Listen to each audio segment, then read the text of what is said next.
Wes, there you are. I see the pearly whites. That means it's go time. The pearly whites are here. Hopefully about at least more than half here mentally. We had a little snafu with our guests getting her the correct links. That was 100% my fault, but I gotta tell you, this whatever funk that's going around is funky. It's funky, the funky funk. It's got me. Wes has got the funky funk. I do. Yeah. I'm playing that funky music, white boy. Yep. Oh, I love it. So you got a buoy like they do. Like I saw that post a while back. It's always cracks you up. Play that. Something about the white buoy in the white golf. buoy. Yeah. White buoy. I don't know why that cracks me up when I. It's funny. It. That's why. That's why, because I find weird, goofiest things funny, and stuff that most people find funny. I don't like. I'm not a slapstick kind of guy, but I do find certain things just really strange and funny. So, but hey, we're racking and stacking back, doing what we love and loving what we do, man. Because it get any better? It really doesn't. And I got to tell you, we had a great guest from the industry this morning in the form of Mr. Yoder that was on, and now we get to go into a coaching, consulting, leadership kind of a feel. So we're building wins in the building industry and in the building wins industry. So it's exactly a great day. And every industry is a building wins industry, is it not? No, they all are, because you got to build wins. That's what's beautiful about it, and then we'll go, because I was waiting patiently, and we put no wine or cheese or nothing in the green room because we're cheap again. But anyway, somebody asked me the other day, so you seem to be away from the industry a lot with a lot of your guests, and I said that's it kind of didn't go that way at the original, right? But I said all wins are wins. Every guest we ever talk to, you can it encapsulates any and all industries. So it doesn't matter if it's business coaching, neuro coaching, as Iva's going to talk about today, or it's our friend Ben Gay talking about closing, or you could go on and name all the great people we've had on. It all fits into every industry, and that's what's beautiful about building wins. So, I agree. How about we get to our win builder as we speak? That, or we could talk, but I think we should probably go to Iva. Yeah, let's get to her. She's probably a lot more interesting. Well, way more. All right, let's go. All right, bye-bye.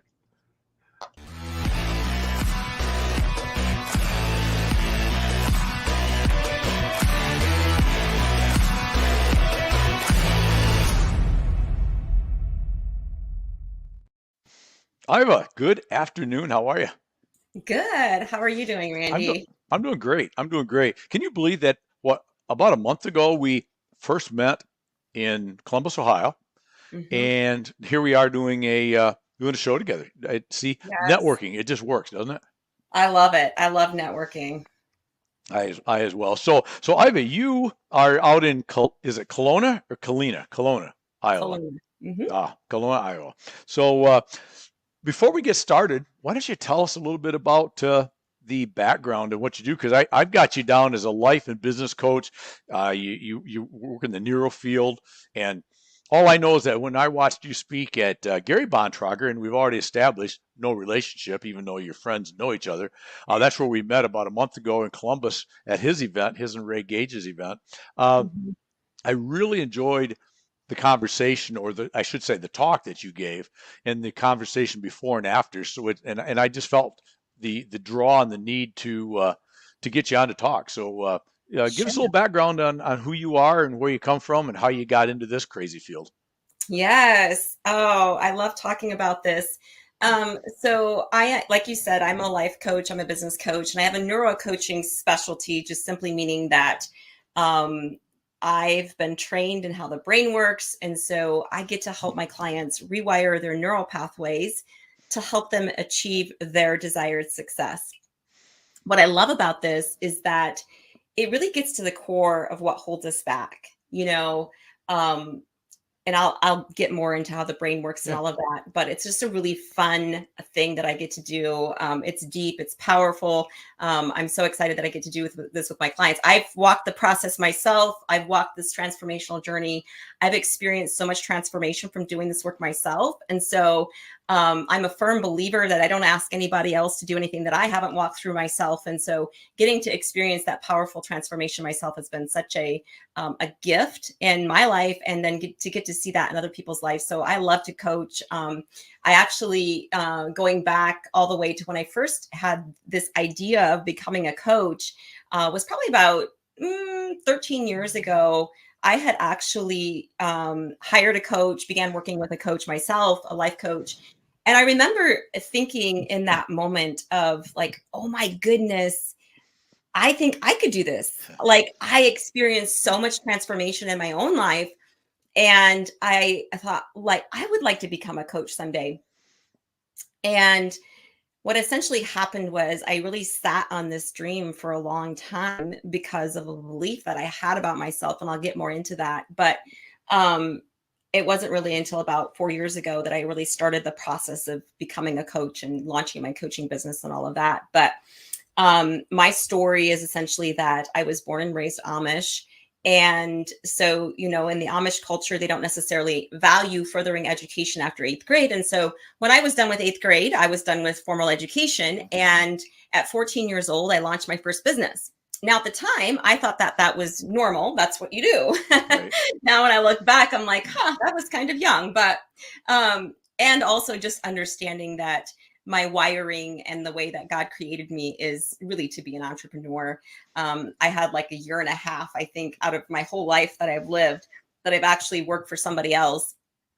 And it was the worst time of my life. I hated it. Like every morning getting ready for work, I was like, I can't believe I have to go to work. And I understand now it's because I'm created for entrepreneurship and building my own thing and all of that. And so, you know, just I've had this journey of probably over 20 years now that I've owned my own businesses and all of that.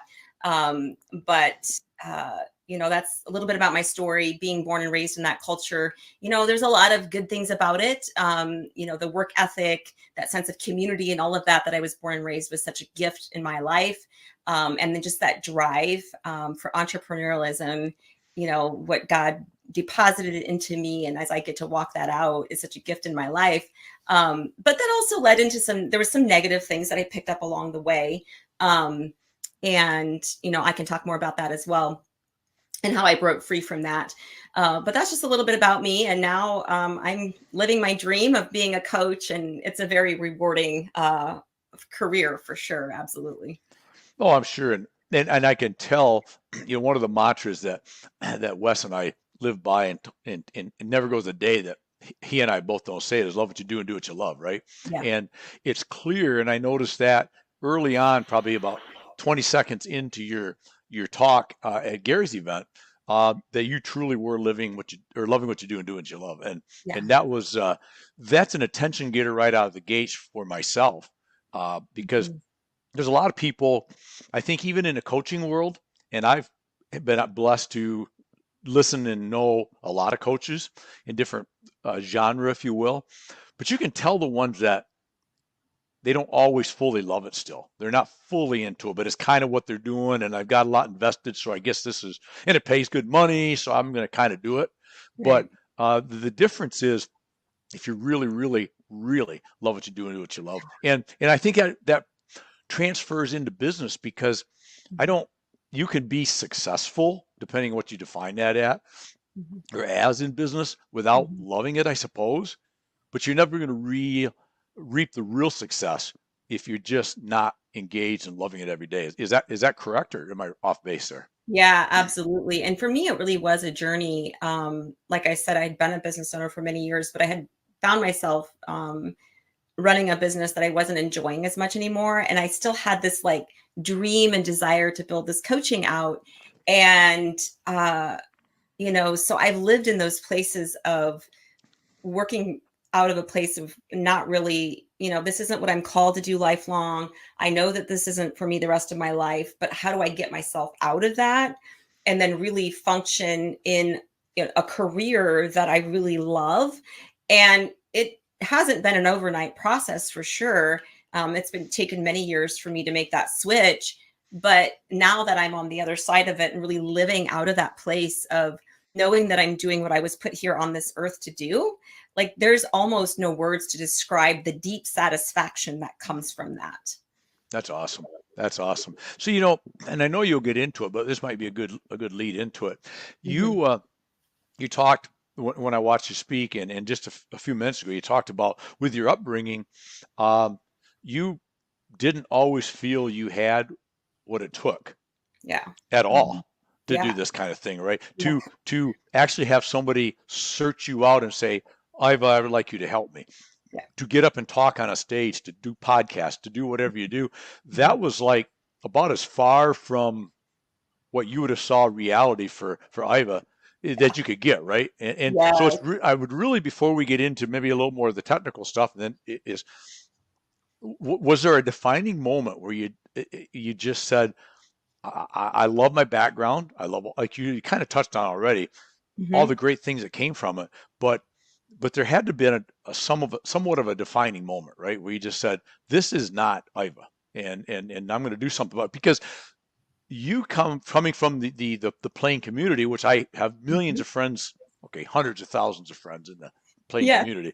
Yeah. Um, I exaggerate. I'm a sales guy sometimes, but you know, it's tremendous people, tremendous ethic. Mhm. But you did. Mhm. I can see you and listen to you talk about it. I could tell how much you meant it that day when you was on stage. That was a tough transition to. And then let's throw in it. It is what it is. A woman, right, Mhm. from that Mhm. community. On Yeah. top of that, probably had to make it doubly tough, right? Yeah. For sure. So my story is a little bit unique in that I actually left the Amish culture when I was 14. And so my parents were still Amish. I had older siblings who had left the Amish. So I ended up leaving with an older sister, and my parents actually approved of it. So again, Hmm. pretty abnormal for the Amish culture to allow that. Yes. But I've always been a very, I just couldn't see myself long term, being in that culture, um, you know, some of the outward restrictions, the do's and the don'ts and all of that. um, Hmm. I couldn't see myself living in that long term. Uh, so that was my first step away from that. I think what made it easier for me was that I had older siblings who were already modeling for me that there was a different path, there was a different way. And so that made that transition a bit easier for me. And the fact that my parents were gracious with me leaving and still living at home and being under their roof and all of that. But the internal process took a lot longer. So, like I said, I started a business when I was young. I ran multiple different businesses throughout my life. So that came easily for me. But when I began to make this shift in this process of becoming a coach, you know, I got the certification. I was like, okay, now I'm a coach. But I was going from, in-person service-based businesses into online virtual, and the marketing is different. There's a lot of different things, nuances Hmm. and all of that and shifts that needed to be made. And so when I wasn't getting the clients that I was hoping for, and my coaching business wasn't growing, I was struggling. That's when this whole process started coming up of like, there must be something wrong with me. Why is this not working? The thing that I've always done that's worked for me in business is not working here. And why is that? And I am by nature a solutionary. So if there's a problem, there's always a solution to the problem. I will not give up until there's a solution found. Yeah. And so, I began to dig deeper and like, okay, I'm a coach. I have a coaching certification. If I'm not seeing results, my clients aren't going to see results either. I need more. And so in that process is where I came across Dr. Shannon Irvin, who's a doctor of neuropsychology, and she developed this neuro coaching program from what she learned in the scientific rooms, and she combined it with this coaching process and in this really incredible way of understanding what runs in automation in our subconscious memory. And so what I ended up uncovering was this belief that I wasn't smart enough. Like I'd left this world many years ago. um, but what had happened is that, not necessarily that other people were telling me that I wasn't smart enough. I had never really heard that, but the way we pick up on belief patterns is what we see in our environment around us. And so what I picked up on, this thought that I'm not smart enough, came from looking at the world around me. And first of all, if you're smart, you for sure go through high school. And then if you're really smart, you get a college education. Well, I had none of that. It didn't matter that I built different businesses, was successful. None of that mattered. I still believed that I wasn't smart enough because I was comparing myself to the world around me. Now, I went into this not necessarily aware that I had this belief, but as I began this neuro coaching process, and I'm doing the work myself with my coaches and all of that, I began to get this real awareness, like, oh my goodness, this is that deep belief that's running in my subconscious that's holding me back. And this is why I'm not seeing the success in my coaching business, because this is what's holding me back. And so in that process, I began to rewire my neural pathway to believe that I am smart enough and that I can build a successful coaching business.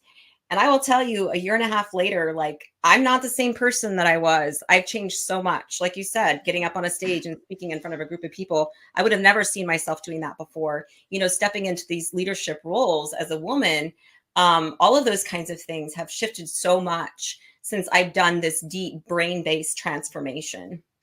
It's really interesting, and we talk about it a lot, but you fell prey to the probably one of the deadliest things we can fall prey to is the negative self-talk, right? You were believing, and when we all talk to ourselves more than we talk to anybody else, right? And you were believing that and believing that and believing that, and that's also the toughest. I'm going to guess. I'm putting words in your mouth.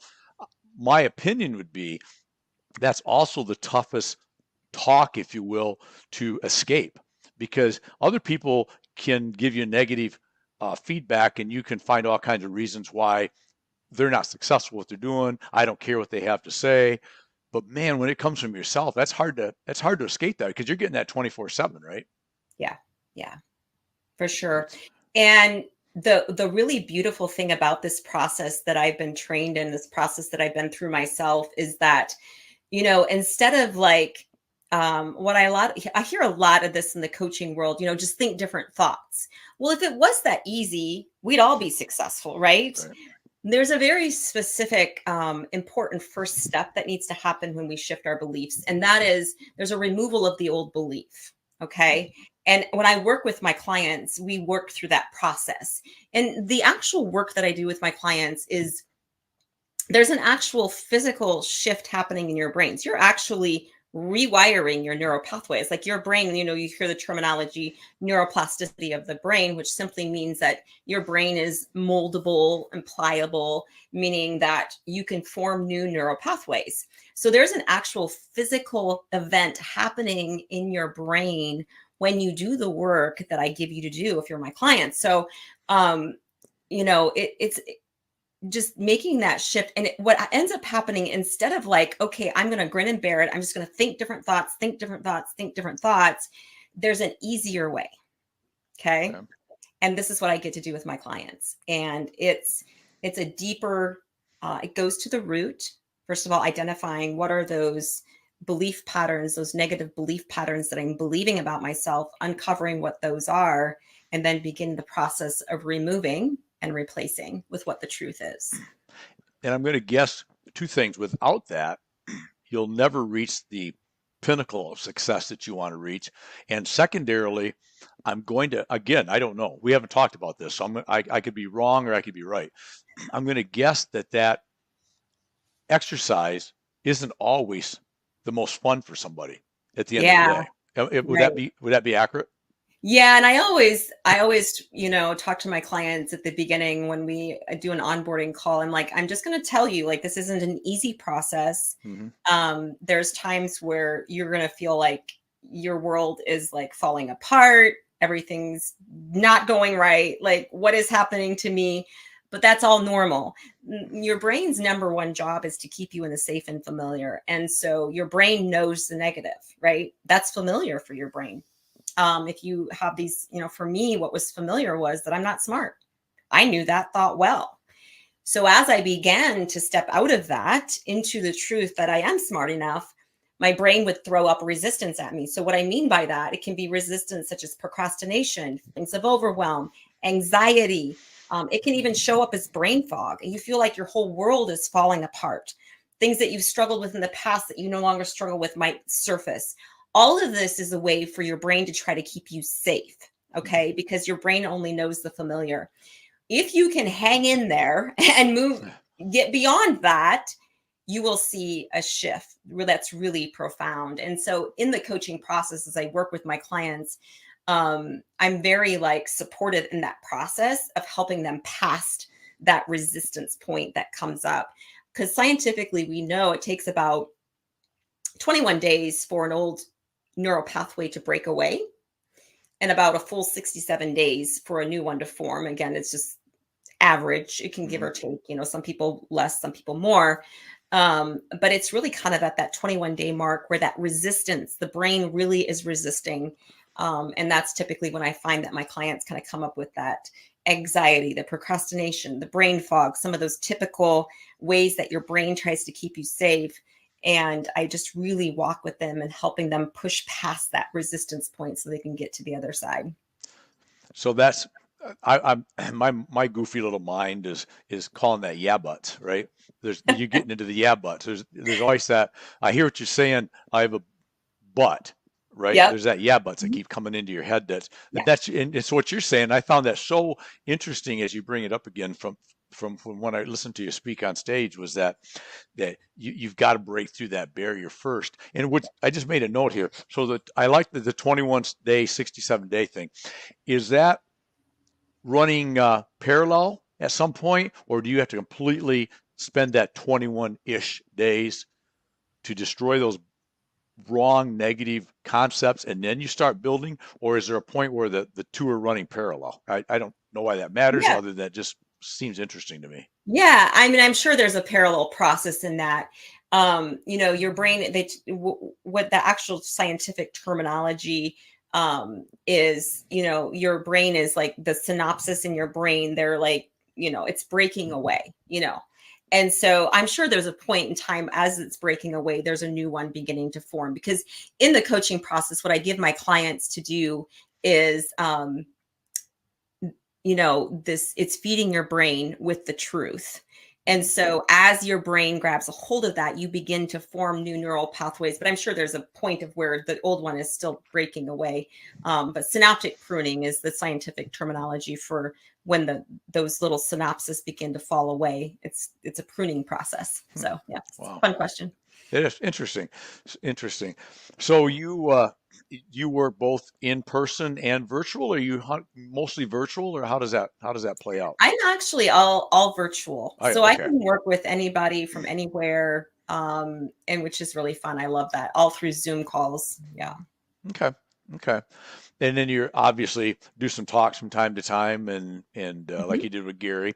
So Yeah. if a typical coaching session with you, is that like do you like set up a long-term plan, or is that individualized with the particular client, or is this something that, okay, it's going to take, we've got to at least do, and I'm just throwing out a number, 26 weeks of this, or 48 weeks, or this is going to be a 4-year process, or whatever. Is that predetermined up front, and then you just kind of work together? A couple questions in one here. And then is there an after revelation when you've made that switch, to where I would think you'd need to have that continual coaching, right? So this is typically how I set it up. I do ask for at least a 3-month commitment. And I do that simply because it takes that first 3 months at least for somebody to begin to see that shift happen. And then after those first 3 months, we, reevaluate and, see where the client is at. And it's very much my coaching is very individualized. So it's very much on what each individual needs. I don't have like a one size fits all. I'm very much geared towards what each person really needs to help them succeed. So maybe after those first 3 months, they need to keep going at the pace we've been going, or, maybe they've had some breakthrough and we can lessen the amount of coaching. But I do definitely recommend that they keep working with me at the very bare minimum, at least once a month check-in as a, follow up to that. But I'm finding more like at least the 3-month commitment, but it really, in order to see the full like shift happen, it's more like that 6-month time frame. Okay. Because it's really the practicing part as well. A couple of other things that I help my clients do, because our brain has, you touched on this just a little bit, the negativity. Our brain has a really strong negative bias. It's very easy for us to see all the negative in our life, and what's going on around us. But one of the things that I do with my clients is really help them train their brain to see the positive. And, that takes time, because we're not, it took us years to get to where we're at today. So it takes practice and time to shift that into focusing on the positive in our lives. Um, and so I always want to allow that time for me to be there to support my clients in that process as well. Well, so, it's interesting. I just made a note. It's easier to be negative than it is positive. And that seems, I agree with that.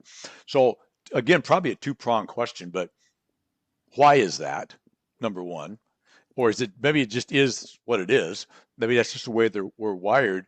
But uh, it's always seems easier for us to think of what's going to go wrong if I do this Mhm. versus what's going to go right. And doesn't, my second part of this is, where does being grateful, or I'd say gratitude, come into play Mhm. with, because doesn't that help if every day you start every day? And I find myself, I'm a pretty positive guy. I've lived my life that way. Not Mhm. always and not all times, but I really try, if I'm walking, driving, on an airplane, and stuff's going wrong I don't like, and I start doing that negative thinking, that negative self-talk, Mhm. what always helps me is to go back to, but look at all the great stuff you got going. Yeah. This you shall fix, whatever it is. Yeah. And even if it's not fixable in a Mhm. way that you want, can you live with it? Yeah. Yes, because my life is good. I'm grateful, right? Then, so how important is that mindset of For sure, gratitude? absolutely. So I'm gonna go back. Yeah, that strong negative bias. I don't know why we have that. I have no idea. I wish I knew, but I don't, Yeah, because it's irritating for me. I'm I, like, why is this right. our natural tendency? But I do believe, being able to see all the negative, all the wrong that could go, happen in our life, is a way for our brain to keep us safe. So when we sit in that, these are all the things that could go wrong if I step out and do this thing. That is a way for your brain to keep you safe, because what will Hmm. happen is this fear, this anxiety will come up. Your brain's like, yay, she's not going to step out and do the thing, right? Because that's Hmm. unfamiliar. So that's a way for your brain to keep you safe. But I will say, just what you shared about, the gratitude journal, and no matter how bad things seem in your life, like, you've implemented this practice of, journaling and thinking about all the positives that are, the good things in your life, things that you can be grateful for. That's a really clear example of, you over the years have trained your brain to focus on the positive.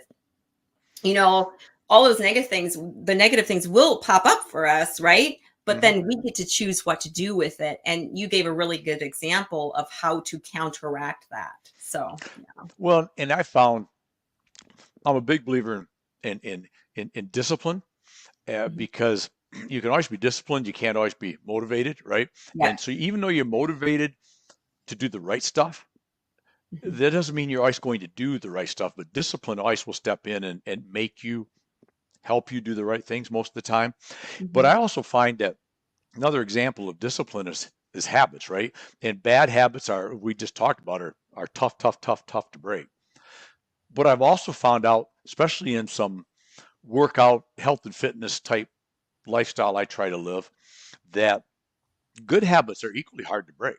Maybe not as hard to break as a bad habit, because bad habits are just hard to break, right? I think we've agreed on that. But you get into good habits and you just do them automatically Mhm. because it's become habitual to do it. And I love that way you talked about, when the 21 days to kind of get rid of that bad habit and start into the realm of the good habit.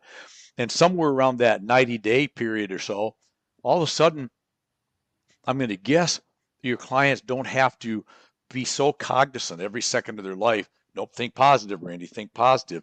You just Mhm. automatically Yeah. are a positive thinker. Is that accurate, or am I off base there? Yeah, because what ends up happening is you're training yourself and it's reps. So the more reps you get, Hmm. the easier it becomes for you. But what's happening is it's being stored in your subconscious. So again, back to the 90 to 95% of what you do on a daily basis comes from your subconscious. What's running in automation in your subconscious is going to affect. So as you begin to feed that to your subconscious, that's what the result that you're going to be seeing in your life. And so as you work on changing these habits, to working towards a good habit, because the reps are happening, because your brain loves repetition and patterns, then your brain begins to see that as normal. And that's what flows from your subconscious. And that's what you're working out of. Yeah. Yeah, that's a great concept. I love that. So, wow. So how do people? I assume this is typically, and I guess I'm assuming again, typically one-on-one, or do you do group sessions, or is this something that's kind of a one-on-one type of deal most of the time? Yeah, very much one-on-one. I work That's what with I assume. individuals. Yeah. I want to look more into like supporting teams and that kind of stuff, especially for Mm. business owners that want to work with their team members and that kind of thing and see what this could look like in that kind of setting. But right now I'm specifically working one-on-one and then doing speaking engagements to talk more about what I do. I Mhm. feel like this is such a profound method of understanding our brain. It's simple. It's simple enough that anybody can understand it. The concept of how our brain stores things in subconscious memory, and then how we can shift that. And I want to get this out more. Like I want more people to understand this. And so I'm really looking at doing more speaking engagements and getting it more to the masses about how powerful this work is, and just simple things that you can begin to even implement, even aside from working with me as a coach. Some things that you can begin to do to start to see that shift in your life take place. But the reality of it is that so much of what we do comes like out of our beliefs about ourselves. And so just a little bit about how our beliefs are formed. Our brain, we have a situation that happens in our life. So like for my example, the situation was that I finished my formal education after I was done with 8th grade. And scientifically we know that there's a situation and then a thought fires from your prefrontal cortex, and like nanoseconds later you have a thought, an emotion fire from the emotional center of your brain, the limbic system. And that the thought combined with the emotion repeated often enough is what gets stored in subconscious, and that's where your beliefs are formed. Hmm. And out of this place of our belief about ourselves, whether it's negative or positive, is where our self-worth is, our level of self-worth. And I love this quote from Jamie Kern Lima. We do not rise to the level that we think is possible. We fall to the level that we think we are worthy of. So you can have this amazing vision for your life. Like, this is the point that I'm going to. This is the success I'm going for, right? But if our level of self-worth does not rise to that level Hmm. of where we want to be, we're not going to get there. So shifting that belief about ourselves, if there's a negative belief about ourselves that's lowering that level of self-worth that we need in order to get there, we're not going to get there. Like, that has to shift. That belief about ourselves has to shift. And so that's the power of this work in, really speeding up that process of seeing the success that we desire in our life. Yeah, that's amazing, and the work you're doing is really really cool. And seriously, keep doing the talks, keep doing the speeches, because the more people hear, uh, I I didn't even know how to spell neural. Well, I could have probably figured it out, but if Wes knows how I spell some things. He learns to speak and read Randyese, which is a bit challenging for him. I know he scratches his head a lot. He has no hair, but anyway, but it's yeah. I I am notorious for making up words. I have a whole someday. I keep saying, when Wes and I are both working on books, and I'm getting reasonably close, I feel, but another book coming down the road is, I think, just a book of Randyisms. Just Yes, word, that'd be great. and it's gonna be a word, and then it's gonna be okay. You'll never guess what this means, so I'm just gonna tell you, because it's and I might change my mind halfway through because I've changed my own meaning. But But anyway, your conversation, your talks, people need to hear this because it's amazing to me the amount of people that I run across in a daily, weekly, monthly, yearly uh, travels that just get in their own way, right? Mhm. They just get in their own way. Nothing else is probably stopping them other than Yep. themselves. I mean, there's issues that you got to work through, but Sure. I just, and what you hit on earlier, and so not to relive it all, but man, if you get up every day and you have gratitude and you have belief in yourself, you got a real shot, right? Yeah. But man, if you wake up with a hateful of life and belief that everything's going to suck Yep. and nothing's going to work, yeah, you're right. Yeah. Right? And that's the bottom line. And that's what you're trying Absolutely. to do is to For sure. help people get from A Yeah. to B to where regardless, yes, it is going to be good because Yeah. I am good enough, right? Yes, yes, that's powerful. And probably the thing that makes me the saddest is when I think about how many people aren't fully living out of their purpose, what they were placed here on this earth. They're holding back because of some kind of negative belief. And, all of us as humans, we have three core needs. So our negative beliefs are all going to be connected to one of these core needs. Those core needs are to feel valued and worthy, to feel loved, and to feel safe. If one of those are not being met, we will always be looking to have that need met. Okay. Doesn't matter if it's in a positive way or a negative way. By nature, as humans, we are always seeking to have those needs met. So if you have some kind of a negative belief around that, I'm not loved, I'm not worthy, I'm not valuable, I'm not safe in any way, shape, or form, you know, there is some level that you're being held back from living your life to the fullest. And that just it makes me so sad. Like that's the thing that drives me is to help people live their life to the fullest, remove what's holding them back so that they can move forward and live the beautiful life that they were designed to live. Man. Well, that was so well said. We should have ended it right there, but I got this last question that I wrote down to myself. So fear, which do you run into the most? Fear of failure or fear of success? Because I never understood fear of success, I guess. I don't feel like I've ever experienced that. Maybe I haven't just, again, procrastinated about it and put it away because I didn't want to think about it. Maybe that's Mhm, probably the case. But mhm, I know a lot of people talk about, I understand fear of failure. They're just scared they're going to fail. They're going to look stupid. They're going to mess up, mhm. whatever the reasons are. But is there any credibility to the fear of success? And what does that really mean when people say that? Yeah. Oftentimes, I think it comes from not really understanding the meaning of success. So, if the brain doesn't have clarity, the brain doesn't know where it's going. We don't know where we're going. Like, that's going to hold us back. And so, if you feel like you're dealing with the fear of success, ask yourself, how do you define success? What is the meaning of success to you? So, if you're holding back because you're afraid you might become too successful, and then what? Like, allow yourself to go deeper on that. But yeah, fear of success and holding back because you're afraid you're going to be successful. It's real. It's a thing, and Hmm. it's just another way of your brain keeping you safe.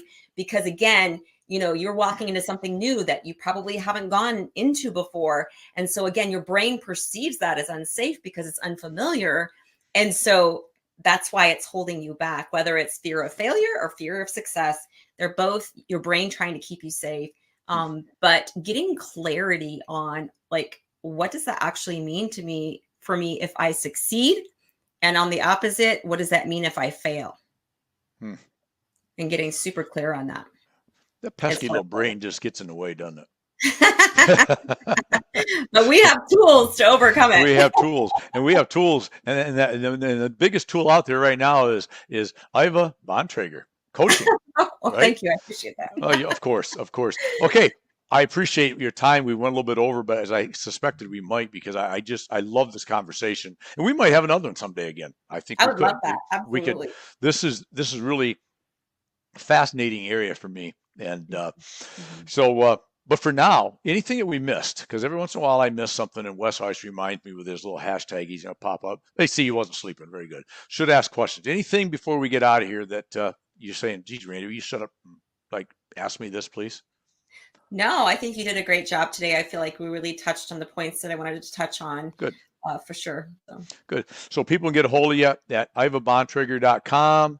They can check you out on all the social media platforms, whatever they do, but they need to check you out. That's what I'm going to suggest to everybody. If you want to get better and you want to get into the world of success and gratitude and change your mindset, and we all can use some mindset changing. I don't care how positive we probably think we are. There's probably still some negative drivers in there that would be better served to work on. So Absolutely. I would highly suggest you get a hold of my good friend Iva, and you'll get better. Thank you, Randy. All right. I love it. Thank you for being on. Appreciate it. You're welcome. All right. Cheers. Bye. Bye-bye. All right. Man, was that some good stuff. We are going to have her back. That was, as I'd mentioned, I witnessed her speak about a month ago, maybe 5 weeks ago. First time I met Iva, instantly was drawn to her smarts, her knowledge, her ability to speak on the subject, and just so blessed to have her on today. And I hope you were too, and I hope you found it interesting. Reach out to her. You won't be sorry. So with that said, remember, you only get to go around once. So live it, love it, own it. Seize the day and live it, love it, own it. As I just said, love what you do what you love, and go make today your best day ever. Till tomorrow, let's go. Cheers.